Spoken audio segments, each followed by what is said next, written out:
Shalom semua! Di tahun integritas ini, kita perlu belajar untuk memiliki kemurnian atau kesucian hati. Di dalam Mazmur 24 ayat 4, salah satu pengertian integritas adalah bersih tangan dan murni hati, yang artinya tidak adanya motivasi yang salah di dalam orang tersebut, alias bersih. Dan jika kita ingin belajar tentang kemurnian atau kesucian hati, kita harus belajar dari ahlinya, yaitu Tuhan Yesus, the man of integrity. Ada ungkapan yang mengatakan, jika kita ingin belajar, belajarlah dari ahlinya. Artinya, kita harus totalitas dalam belajar dan belajar dari mereka yang tidak hanya menguasai teori, tetapi juga telah mempraktekkan dan menghidupi yang diajarkannya. Sehingga dapat dikatakan bahwa Yesus adalah guru agung dan teladan kita dalam hal kesucian hati. Mari kita belajar bersama beberapa teladan dari kehidupan Yesus mengenai kesucian hati. Yang pertama, Yesus tidak memiliki motivasi yang salah. Di dalam Matius 4 ayat 1-11, Yesus membuktikan dirinya bukan melalui kehebatan pelayanan, tetapi dari ketaatan, firman, dan perintah Tuhan saja. Setelah Yesus selesai berpuasa 40 hari, iblis mencoba Yesus dan melontarkan kata, "Jika engkau anak Allah," sebanyak 2 kali, di mana iblis seolah-olah menggoda Yesus untuk membuktikan dirinya sebagai anak Allah. Tetapi Yesus tidak berusaha membuktikan dirinya dengan mengikuti kehendak iblis, melainkan dengan menunjukkan ketaatannya kepada perintah Allah di dalam firman Tuhan. Mengikuti teladan Tuhan Yesus dalam hal kesucian hati, artinya kita tidak memiliki motivasi untuk membuktikan diri melalui kehebatan pelayanan kita, atau bahkan berusaha lebih menonjol dibandingkan Tuhan Yesus sendiri. Marilah kita menunjukkannya melalui ketaatan kita akan perintah dan kehendak Tuhan. Selain itu, di dalam Matius 9 ayat 35-36, dengan sangat jelas terlihat bahwa motivasi Tuhan Yesus dalam pelayanan adalah belas kasihan akan jiwa-jiwa yang lelah dan terlantar, seperti domba tanpa gembala. Jadi, apa motivasi pelayanan kita? Ingin terkenal, kekayaan, penghargaan, atau pengakuan dari orang lain? Mari kita cek motivasi pelayanan kita dengan kembali pada teladan Tuhan Yesus. Kita juga dapat belajar dalam Matius 10 ayat 7-8, di mana Yesus memperingatkan bahwa kamu telah memperolehnya dengan cuma-cuma. Karena itu, berikanlah pula dengan cuma-cuma. Murid-murid Yesus diperingatkan untuk tidak mencari keuntungan dari kuasa yang mereka miliki untuk mengadakan berbagai mujizat. Semuanya harus dilakukan cuma-cuma untuk menunjukkan sifat Injil Kerajaan, yaitu anugerah yang diberikan secara cuma-cuma. Kita tahu bahwa perbuatan baik Kristus untuk kita adalah cuma-cuma, sehingga seharusnya kita juga berbuat baik kepada orang lain dengan cuma-cuma. Selanjutnya, teladan Yesus yang kedua dalam hal kesucian hati adalah fakta bahwa Yesus tidak mencari pujian bagi diri sendiri. Salah satu bagian dari khotbah Tuhan Yesus di bukit dalam Matius 6 ayat 1-7, ia mengajarkan tentang hal memberi sedekah dan berdoa. Yesus mengingatkan supaya sedekah, doa, dan ibadah kita cukup Bapa kita di surga saja yang mengetahuinya. Ajaran Yesus ini sangat kontras dengan yang biasa dilakukan orang-orang munafik yang melakukan hal-hal tersebut supaya dilihat dan dipuji orang lain. Hal yang menarik juga dapat ditemukan dalam Matius 9 ayat 30-31. Saat Yesus berkata, "Jagalah supaya jangan seorang pun mengetahui hal ini." Di situ, Yesus berpesan dengan sangat jelas kepada mereka yang telah disembuhkan untuk tidak mempromosikan dirinya. Tapi, karena apa yang mereka alami menimbulkan sukacita dan rasa syukur yang berlimpah, seketika masyhurlah nama Tuhan Yesus di seluruh daerah itu. Hal ini mengingatkan kita bahwa promosi dan pujian tidak perlu dicari. Janganlah pelayanan yang kita lakukan adalah demi mengejar pujian dari mereka yang kita layani. Kita juga dapat belajar bahwa pengagungan dan penghormatan datangnya dari orang lain, bukan diri sendiri. Dalam Matius 17 ayat 9, Petrus, Yakobus, dan Yohanes menjadi saksi keistimewaan pribadi Yesus. Ketika Yesus dimuliakan, bahkan dikunjungi oleh Musa dan Elia. Yesus bisa saja menyuruh ketiganya memberitakan peristiwa tersebut kepada orang-orang Yahudi dan ahli Taurat sebagai legitimasi berita kerajaan Allah yang Yesus sampaikan sebelum ia wafat, sehingga dirinya dipuji dan memperkecil penolakan para ahli Taurat. Tetapi Yesus tidak melakukannya. Teladan Tuhan Yesus yang ketiga dalam hal mengampuni kesalahan dan dosa. Di dalam Alkitab, Tuhan Yesus mengajarkan tentang kasih, di mana salah satu implementasinya adalah dalam hal pengampunan. Matius 5 ayat 38-48 mengajarkan agar kita jangan melawan orang yang berbuat jahat kepada kita, serta memberikan lebih dari apa yang dituntut oleh orang lain. Mau memberikan pinjaman, bahkan mendoakan mereka yang menganiaya. Dengan jelas Yesus mengajarkan kita untuk mengampuni tanpa batas. Semua hal ini telah dijalani Tuhan Yesus dan menjadi praktek hidup bagi kita. Ia melalui segalanya, mulai dari vonis hukuman tanpa bukti, penghinaan dan aniaya, sampai pada puncaknya yaitu penyalipan. Namun walaupun demikian, kita tahu di dalam Lukas 23 ayat 34, Tuhan Yesus tetap berkata, "Ya Bapa, ampunilah mereka, sebab mereka tidak tahu apa yang mereka perbuat." Mengampuni kesalahan orang-orang yang bersalah kepada kita akan membuat kita senantiasa memelihara kesucian hati. Dan di tahun 2021 ini, marilah kita ikuti teladan Tuhan Yesus sebagai the man of integrity dalam hal kemurnian atau kesucian hati, dengan memiliki motivasi yang benar, tidak mencari pujian bagi diri sendiri, dan mengampuni orang yang bersalah kepada kita. Saudara, untuk penjelasan lebih lengkapnya dari tim teologi kami, jangan lupa buka link yang ada di atas atau scan QR Code yang tersedia. Salam integritas. Tuhan Yesus memberkati. Maranatha.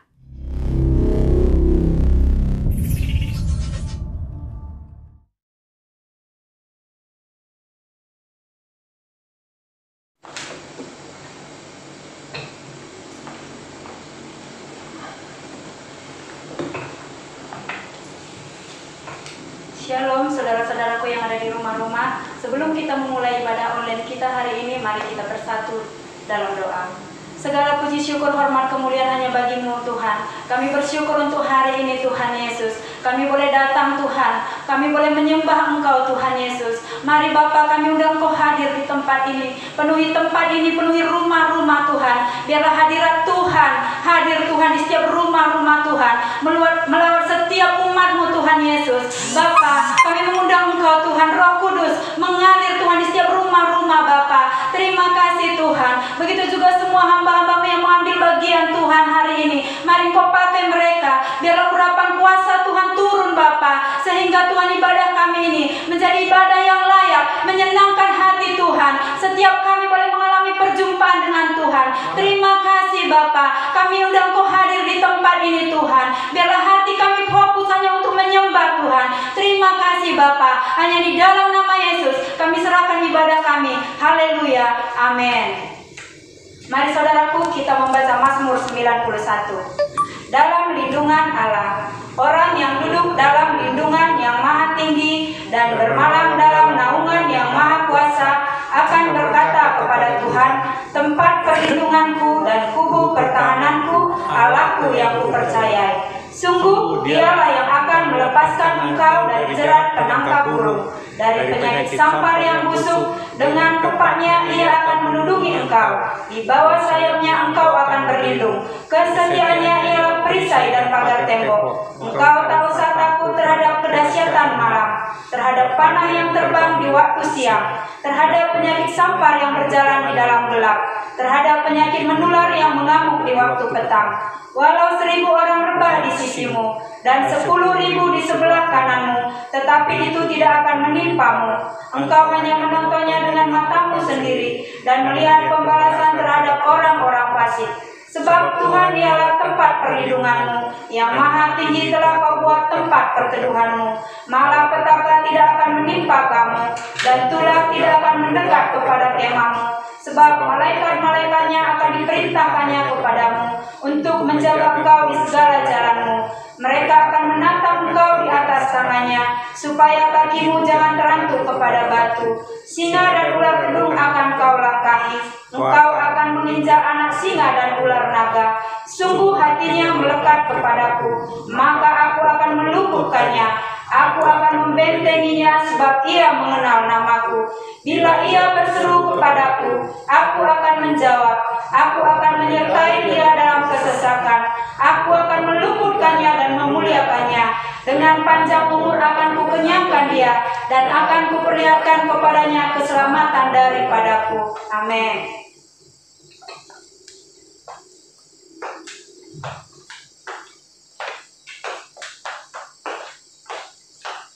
Haleluya. Shalom saudara. Kita bersuka cita karena kita kembali lagi dalam ibadah kita. Walaupun saudara masih melaksanakan ibadah online, tapi kita tetap bersuka cita karena Tuhan tetap baik sampai saat ini.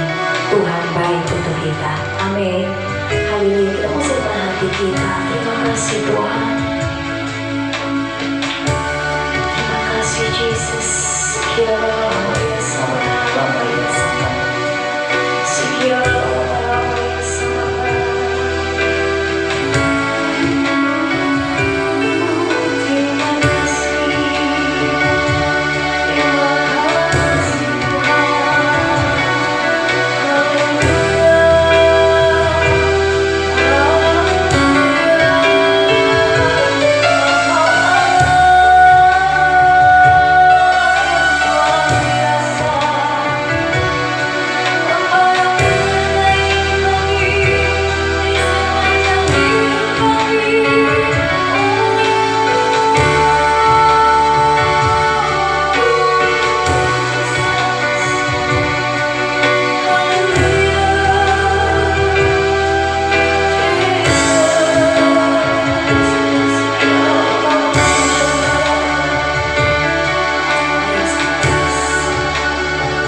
bersamaku.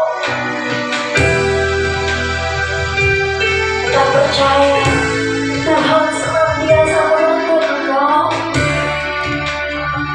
Tuhan senantiasa berada di pihakmu dan Dia tidak akan pernah mengecewakanmu.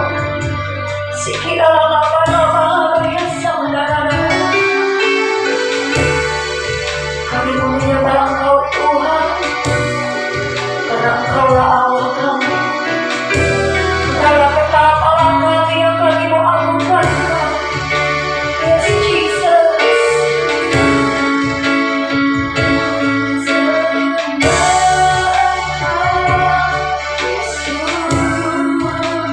Hanya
Mari saudara yang siap memuji memuliakan Tuhan dan menari bagi nama Yesus Kristus. Mari sama-sama kita katakan amin, haleluya. Saudara mau bersuka cita, amin. Kita mau terima janji Allah dan kita mau pegang kuat-kuat karena janji Allah tidak akan pernah berubah. Amin, haleluya.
Nyatakan, deklarasikan Pentakosta ketiga bersama-sama. Pentakosta ketiga. 1. Pentakosta ketiga adalah pencurahan Roh Kudus yang dahsyat di zaman now melebihi yang terjadi di Azusa Street. 2. Pentakosta ketiga akan mengakibatkan penuaian jiwa yang terbesar dan yang terakhir sebelum Tuhan Yesus datang kembali.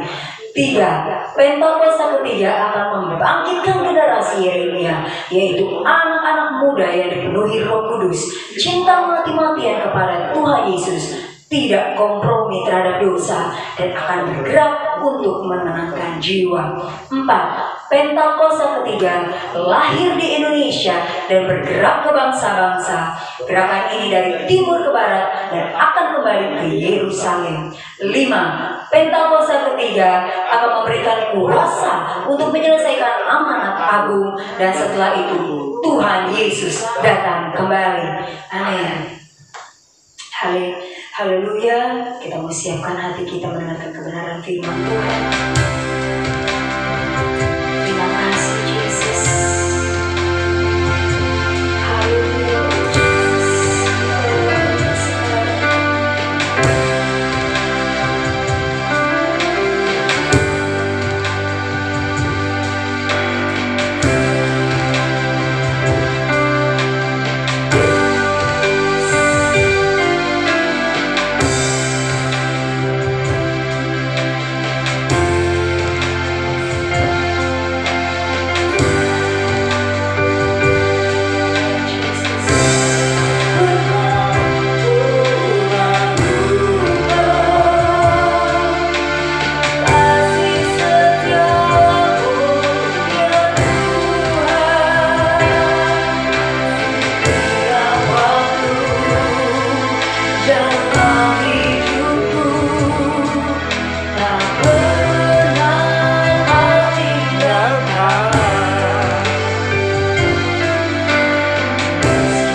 penyertaan-Mu, anugerah-Mu Tuhan satu minggu lagi Tuhan. Kami bersyukur ya Allah ya Bapa, ya Tuhan kami, Allah kami, penolong kami, pelindung kami, Allah Jehovah Jireh yang senantiasa menyediakan seluruh kebutuhan hidup kami. Kami mau terus setia Tuhan, menjadi anak-anak-Mu yang taat, melakukan kehendak-Mu di dalam kehidupan kami, sebagai orang percaya dalam kerajaan surga di muka bumi. Abah, terima kasih Tuhan, pakai hamba-Mu, kuduskan hamba-Mu sehingga Engkau layak menerima pengajaran-pengajaran yang hamba dapatkan daripada-Mu untuk jemaat-Mu pada hari ini. Terima kasih Tuhan. Urapi kami semua, urapi jemaat-Mu yang mengikuti ibadah online ini Tuhan. Jamah hati mereka. Kami tundukkan pikiran hati kami hanya di dalam Allah Roh Kudus Tuhan kami. Supaya apa kami dengar itu menjadi rema, jangan senantiasa menyertai kami. Karena kami tahu dalam firman Tuhan ada kuasa, ada janji, ada berkat-Mu Bapa. Di dalam nama Yesus Kristus Tuhan, kita yang siap terima firman sama-sama katakan amin. Shalom. Saudara-saudara yang dikasih Tuhan, belum terlambat kalau saya mengucapkan selamat tahun baru bagi saudara-saudara kita keturunan orang Tionghoa yang merayakan tahun baru mulai pada tanggal 12. Saya percaya bahwa berkat itu bukan dari dewa-dewa lagi, tapi daripada Tuhan Yesus. Haleluya. Mari kita buka pembacaan kita hari ini dari Habakuk 3 ayat 17 sampai dengan 19. Habakuk 3 ayat 17, 18, 19. Sekalipun pohon ara tidak berbunga, pohon anggur tidak berbuah, hasil pohon zaitun mengecewakan, sekalipun ladang-ladang tidak menghasilkan bahan makanan, kambing domba terhalau dari kurungan, dan tidak ada lembu sapi dalam kandang. Namun aku akan bersorak-sorai dalam Tuhan, beria-ria di dalam Allah yang menyelamatkan aku. Allah Tuhanku itu kekuatanku, Ia membuat kakiku seperti kaki rusa, Ia membiarkan aku berjejak di bukit-bukit. Haleluya. Saudara-saudara yang dikasih Tuhan, kitab Habakuk ini ditulis oleh Nabi Habakuk pada masa Israel betul-betul dalam tekanan. Dan Habakuk itu berkali-kali menangis, berseru kepada Tuhan, Tuhan kenapa Engkau membiarkan? Tapi karena yang ditangisi Habakuk itu adalah orang-orang Israel sendiri yang umat pilihan Tuhan, tapi dalam penindasan mereka itu tidak setia, tidak taat, saudara-saudara. Sehingga Habakuk 1 ayat 1 sampai 4, Habakuk berdoa kepada Tuhan, berapa lama lagi Tuhan aku berteriak tetapi tidak kau dengar, aku berseru kepadamu penindasan tetapi tidak kau tolong. Mengapa engkau memperlihatkan kepada kejahatan sehingga aku memandang kelaliman yang aniaya dan kekerasan ada di depan mataku, pembantaian dan pertikaian terjadi. Itulah sebabnya hukum kehilangan kekuatan dan tidak pernah muncul keadilan, sebab orang fasik mengepung orang benar. Itulah sebabnya keadilan muncul terbalik. Nah, saudara-saudara, Tuhan sengaja memperlihatkan kepada Habakuk sehingga dia sebagai orang yang dipilih Tuhan sebagai nabi, dia berdoa untuk masalah ini. Dan yang luar biasa bahwa hukum itu terbalik. Jadi kalau orang benar itu salah, yang dibenarkan itu orang salah. Nah, inilah yang menjadi kalaupun waktu itu saya jadi Habakuk tuh mungkin sebagai orang yang punya hati terhadap Tuhan dan melihat umat-umat Tuhan yang hidupnya tidak benar gitu ya, itu ya sedih saudara. Makanya kalau kita membaca Habakuk ini banyak doa, banyak nubuatan di dalamnya, dan pada akhirnya seperti yang kita baca di Habakuk 3 17 18 kita lihat bahwa memang Habakuk itu seorang yang hebat.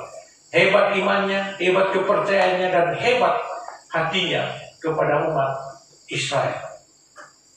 Dalam Habakuk 2 ayat 4, di sini Tuhan memberi satu secercah kekuatan kepada Habakuk. Dia katakan, Tuhan katakan ini, sesungguhnya Orang yang membusukkan dana tidak lurus hatinya, tetapi orang yang benar itu akan hidup oleh percaya. Jadi Tuhan memberikan satu power kepada Habakuk bahwa orang yang benar itu akan hidup dalam kepercayaan dia. Jadi orang yang tidak benar itu ya Tuhan katakan dia akan lenyap. Dan memang kita tahu bahwa orang yang tidak benar di hadapan Tuhan, dia akan masuk neraka. Nah, saudara-saudara, mari kita belajar sedikit secara teologi bagaimana sebenarnya kitab Habakuk ini. Nah, di dalam Habakuk, kalau kita mempelajari ayat 17, ini semuanya mewakili semua kesusahan hidup. Dikatakan dalam Habakuk 3 ayat 17, sekalipun pohon ara tidak berbunga, pohon anggur tidak berbuah hasil, pohon zaitun mengecewakan, sekalipun ladang-ladang tidak menghasilkan bahan makanan, kambing domba terhalau dari kurungan, dan tidak ada lembu sapi dalamnya. Nah, saudara-saudara, kalau zaman sekarang ini kita menganalogkan misalnya sekalipun bisnis turun, tidak ada pekerjaan, tagihan listrik, tagihan air, tagihan handphone, tetapi dalam kondisi yang seperti ini, Habakuk nanti di dalam ayat 19 dia bilang, aku bersorak-sorai karena Tuhan. Nah, ayat 18 itu, saudara-saudara, nah di dalam sini pada waktu itu kan belum ada komputer, belum ada bisnis macam-macam, yang ada itu cuma ternak dan kebun. Nah, di dalam Ulangan 8 ayat 8 Tuhan dituliskan di situ menggambarkan daerah Kanaan itu, daerah Israel, suatu negeri dengan gandum dan jelainya, dengan pokok anggur, pokok ara dan pohon delimanya, suatu negeri pohon zaitun dan madunya. Jadi itulah gambaran yang menyebabkan orang Israel itu bergairah masuk Kanaan, karena dia masuk itu sudah ngapa-ngapain, tinggal ngerebut-ngerebut aja sudah. Nah, pada zaman Habakuk ini semua itu nggak ada artinya. Dikatakan pohon ara tidak berbunga, pohon anggur tidak berbuah, hasil zaitun mengecewakan, sekalipun ladang-ladang tidak menghasilkan bahan makanan, kambing domba terhalau dari kurungan, tidak ada lembu sapi dalam kandang. Jadi apa yang diharapkan secara materi pada waktu itu? Nah, itu yang kita harus tahu, bahwa kita minta kepada Tuhan bukan yang kita inginkan. Saya sebagai pendeta, saudara sebagai gembala, terlalu banyak keinginan saya. Tetapi saya memperhatikan dalam kehidupan sehari-hari, dan saudara semua juga sebagai jemaat di Bigger di sini juga tahu bahwa Tuhan memberikan kepada kita itu kebutuhan kita. Kalau keinginan saya kan, wah, mungkin membuat saya sombong. Nah, di dalam ayat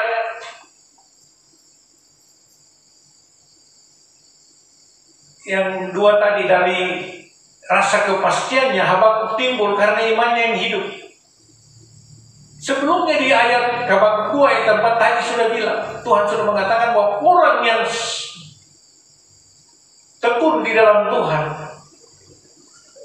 lurus hatinya, orang benar itu akan hidup oleh percaya. Jadi kita memang, dia kadang-kadang di gereja atau pengkhotbah mengatakan kita tidak hidup oleh karena penglihatan, tapi kita hidup oleh percaya.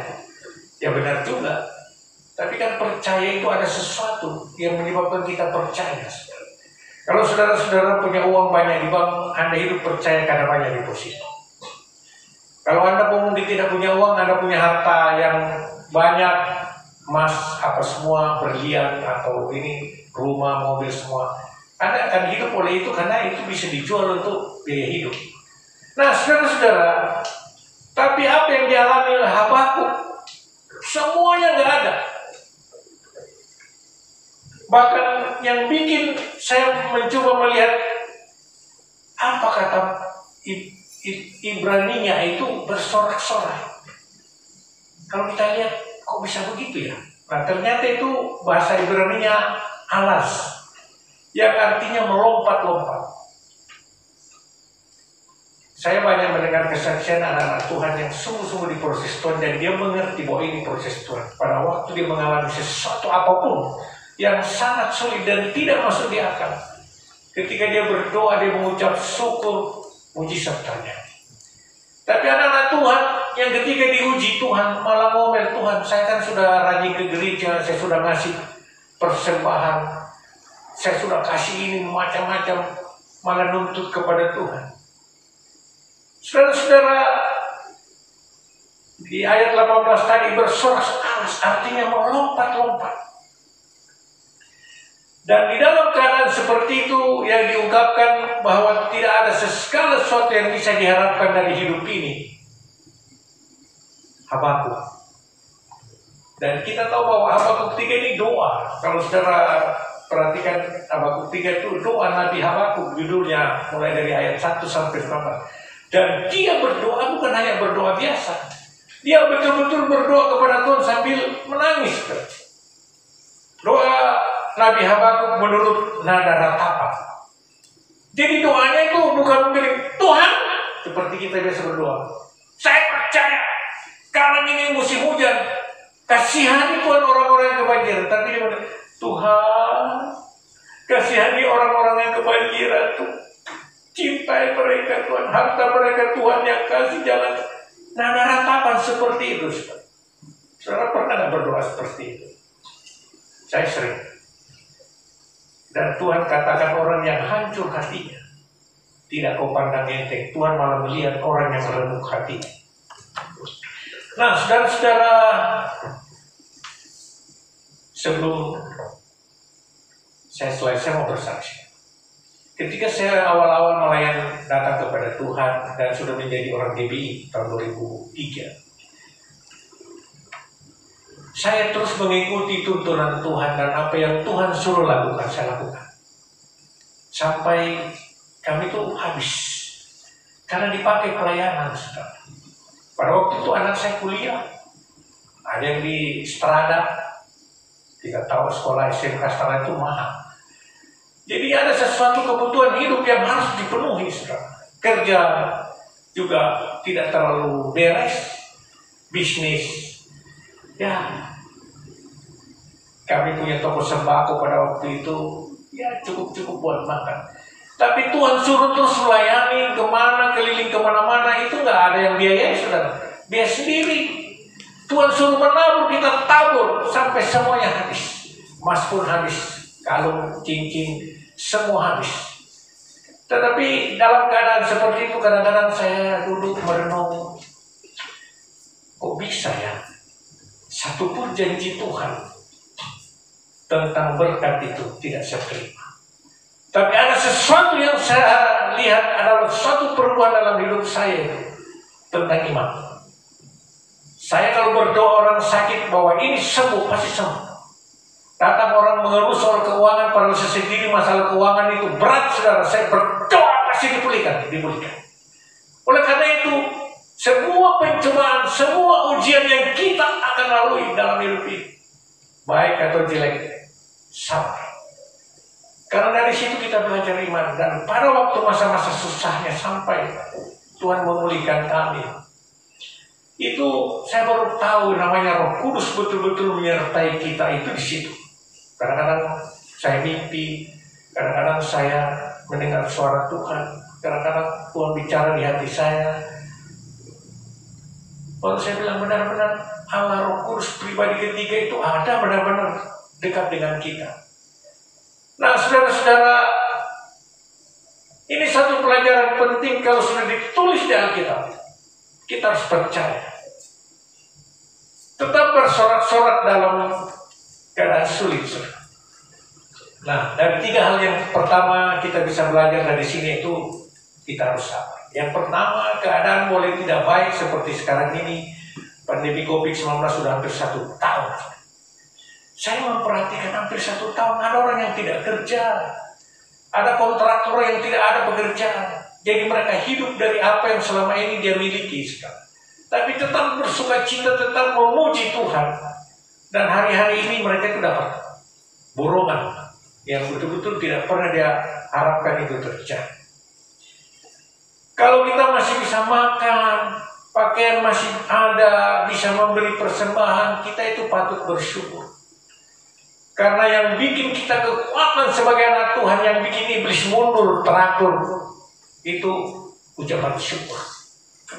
Saya ingat pada waktu saya sudah janji bulan Juli itu saya sudah janji sama satu pendeta di Pati, satu gereja besar di sana di kota, bahwa bulan Oktober saya diminta untuk melayani KKR. Waktu saya belum pendeta, saudara, saya masih diaken. Saya iakan, dan pada waktu bulan Oktober itu, jangankan mau pergi, cicilan motor saya yang Supra itu 525 satu bulan, tidak punya uang. Nah, pas saya duduk di samping kursi, di situ ada telepon. Itu tiba-tiba telepon itu berdering, saya angkat, langsung saya kaget. Dia bilang, Pak Nathan, ini Om Anton, karena memang dia lebih tua dari saya. Dia itu dulu angkatan laut, dia tinggalkan pekerjaannya menjadi hamba Tuhan, dia training di Kabupaten Natal di Sumatera Utara, dan istrinya itu baru panjaitan, mereka menikah, dan itu anak pendeta saya dan masuk ke Jawa Tengah, jadi pendeta di Pati. Nah, saudara-saudara, ketika saya angkat, dia bilang, ingat ya, minggu ketiga bulan ini loh, jangan lupa ya, ini semua jemaat sudah menunggu. Oh iya. Pada waktu saya hanya berbilang, Tuhan, dengan apa saya pergi? Bagaimana untuk pergi? Motor saya nggak ada untuk bayar, saudara. Tapi puji Tuhan, Tuhan memberi berkat melalui satu hamba Tuhan, dan saya pergi. Dan karena saya stres, nanti kalau di sana bayar hotel bagaimana? Bayar ini bagaimana? Karena saya tidak suka tinggal di rumah orang. Lalu, dan tapi ternyata semuanya berjalan dengan baik. Nah, saudara-saudara, kita tidak boleh melecehkan Tuhan. Wah, maaf Tuhan, tidak ada uang. Wah, maaf Tuhan, tidak bisa, tidak ada waktu. Kalau padahal tidak ada waktu. Jadi yang pertama, belajar betul-betul percaya dan sabar akan janji Tuhan. Yang kedua, kita harus yakin bahwa Tuhan mengetahui kebutuhan kita. Kita harus percaya itu. Karena banyak orang Kristen tidak percaya rajin ke gereja, bahkan membeli persembahan, tapi dia tidak percaya bahwa Tuhan mengetahui kebutuhan dia. Karena apa? Terlalu tinggi. Saya waktu awal-awal bertobat terlalu tinggi ekspektasi. Saya ke Hong Kong pada waktu itu, SUV BMW X9 itu baru keluar, saudara. Wah, saking pedenya saya dekatin mobil itu dan saya bilang, Tuhan, seperti ini kan kau mau berikan kepada saya. Karena saya sudah banyak menabur, jadi saya percaya Tuhan mau berkati. Tapi sampai sekarang pun tidak sanggup beli.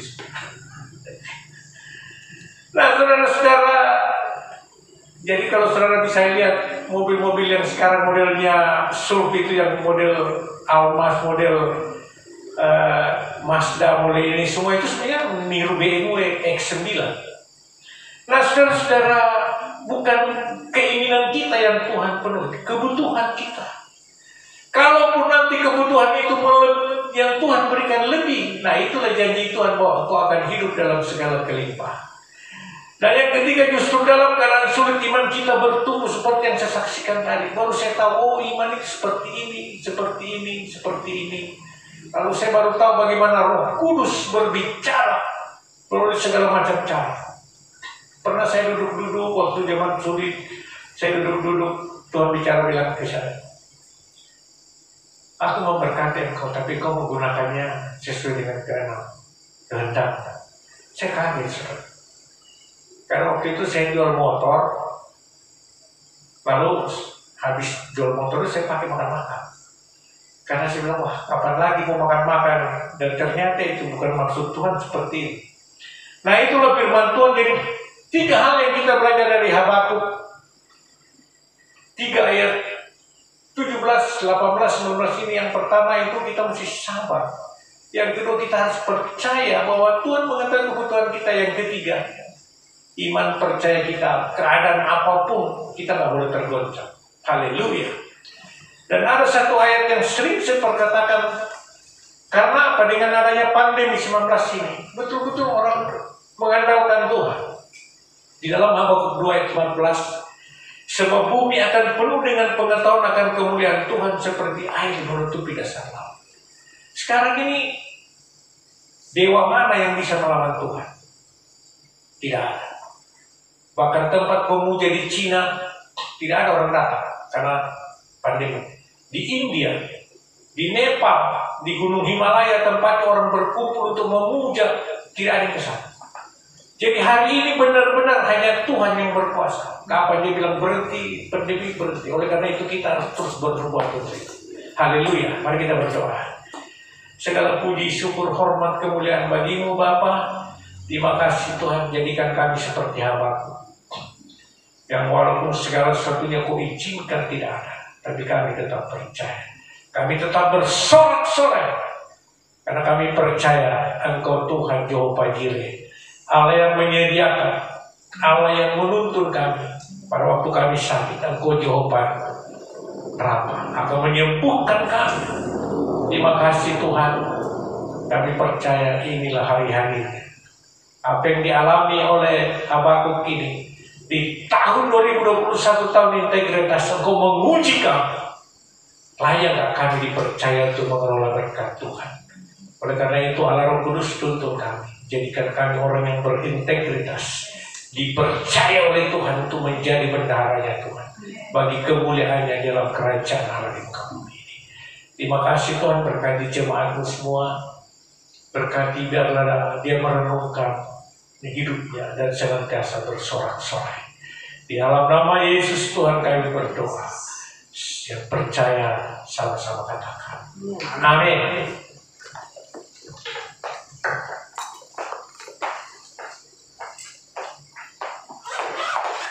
Haleluya, saudara, tadi kita sudah mendengarkan kebenaran firman Tuhan.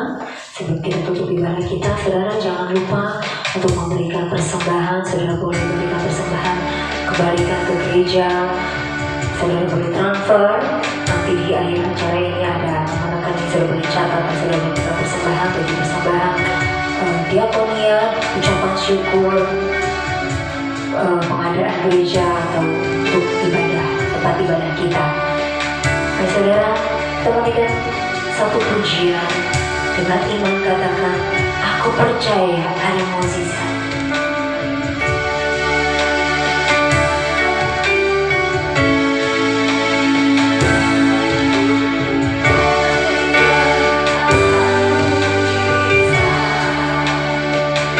Aku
Februari 2021. Salam. Kegiatan sepekan Selasa dan Rabu United Prayer Tower Indonesia, Kanada, dan Amerika Serikat. Jadwal Rayam 18 di jam 21 malam sampai 22 WIB malam via Zoom. Bahasa Indonesia ID 891-821-0422. Passcode Unity. Setiap Senin pagi sampai Sabtu pagi ada doa pagi dengan Gembala Rayam 18 melalui Zoom. Dimulai jam 6 sampai dengan jam 7 waktu Indonesia Barat. ID 895-8189-6233 dan passcode doa pagi. Jumat malam Cool Integrity dan doa malam pelayanan dan jemaat GBI Grand Resident mulai jam 19.30 sampai dengan 22 WIB melalui Zoom. ID 4346902348 dan passcode Cool. Ibadah online setiap hari Minggu ada di YouTube channel GBI Grand Resident. Sekian warta jemaat, Tuhan Yesus memberkati. Mari saudaraku, kita tutup ibadah kita satukan hati kita bersatu di dalam doa. Segala puji syukur hormat kemuliaan bagimu Tuhan. Kami bersyukur Tuhan untuk ibadah hari ini Tuhan. Kami percaya hadirat-Mu memenuhi setiap rumah-rumah Tuhan. Kami percaya Tuhan Kau melawat setiap hati kami. Terima kasih Tuhan. Biarlah hati-Mu disenangkan lewat pujian penyembahan kami hari ini Tuhan.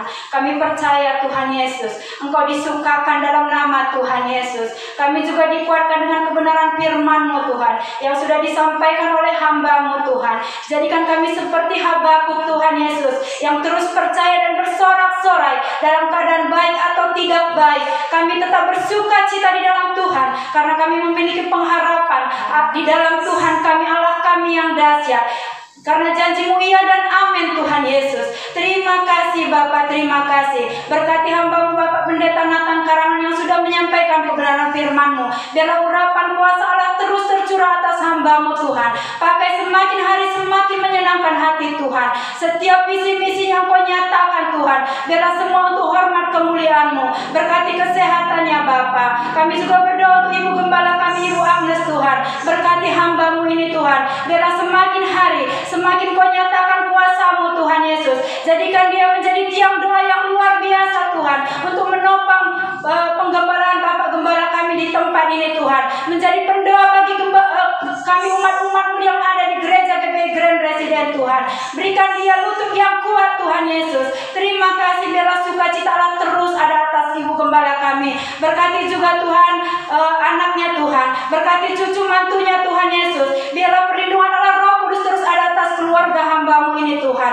Terima kasih Bapak. Kami juga berdoa untuk gembala pembina kami Bapak Niko Tuhan. Karyawan kami Bapak Andi Markus. Biarlah urapan kuasa Tuhan turun atas gembala kami ini Tuhan. Keempat wakilnya Tuhan berkati. Keluarganya Tuhan berkati di dalam nama Yesus. Setiap pelayanan mereka biarlah boleh berdampak Tuhan. Dimanapun mereka melayani, banyak jiwa dimenangkan di dalam nama Yesus. Terima kasih Bapak. Kami juga berdoa untuk Indonesia. Kami percaya lawatan Allah turun atas bangsa kami Tuhan. Indonesia dipulihkan, Indonesia sehat, Indonesia dipulihkan dari krisis ekonomi di dalam nama Yesus. Karena ada roh Allah atas bangsa kami. Berkati juga Tuhan pemimpin kami, Bapak Presiden Jokowi beserta wakilnya Pak Maruf Amin Tuhan.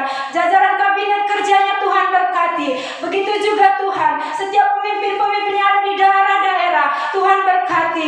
Biarlah roh takut akan Engkau ada atas mereka Tuhan. Sehingga melalui pemimpin sekarang ini Tuhan, Indonesia maju, Indonesia diberkati, Indonesia dipenuhi kemuliaan Tuhan di dalam nama Yesus. Terima kasih Bapak. Dan satu hal kami percaya, Indonesia menjadi berkat bagi bangsa-bangsa di dalam nama Yesus. Terima kasih Bapak, terpuji-pujilah nama-Mu. Kami juga berdoa untuk setiap jemaat-jemaat-Mu yang ada di rumah-rumah Tuhan. Tuhan lawan mereka Bapak. Kami tidak tahu keadaan mereka saat ini Tuhan. Bapak, bila mereka dalam keadaan sakit, Tuhan yang jamah Tuhan sembuhkan dalam nama Yesus. Bila mereka dalam keadaan beban berat, Tuhan yang beri penghiburan Tuhan. Bila mereka dalam kejepit ekonomi Tuhan, kami percaya bersama Tuhan ada jalan keluar Tuhan. Mari Kau bukakan jalan untuk setiap usaha pekerjaan mereka di dalam nama Yesus. Terus berharap hanya kepada Allah kami yang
Tuhan. 15 full Tuhan, 20 pendoa.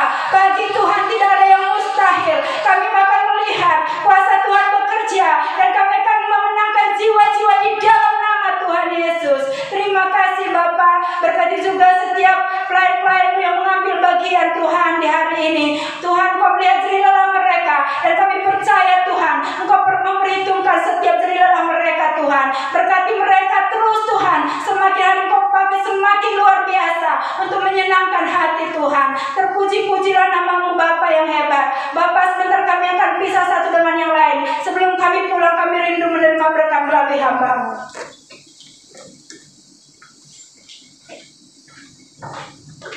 Jemaat yang dikasih Tuhan, mari kita sebelum menutup ibadah online kita hari ini, buka tangan saudara, buka hati saudara, dan saudara yakin bahwa berkat Tuhan tercurah atasmu. Terimalah berkat dari Allah Bapa di surga, berkat anugerah, berkat yang berkelimpahan, berkat kasih karunia di dalam Putranya Yesus Kristus Tuhan kita, dan persekutuan yang manis dengan Allah Kudus turun atasmu pada hari ini, dan akan senantiasa menyertai, memberkati engkau dalam bisnismu, dalam pekerjaanmu, dalam keluargamu, dan apapun yang kau minta dan kau berdoa sungguh-sungguh, Tuhan akan membuat engkau berhasil. Dalam nama Yesus Kristus kita yang percaya dan sudah terima berkat Tuhan, sama-sama katakan amin.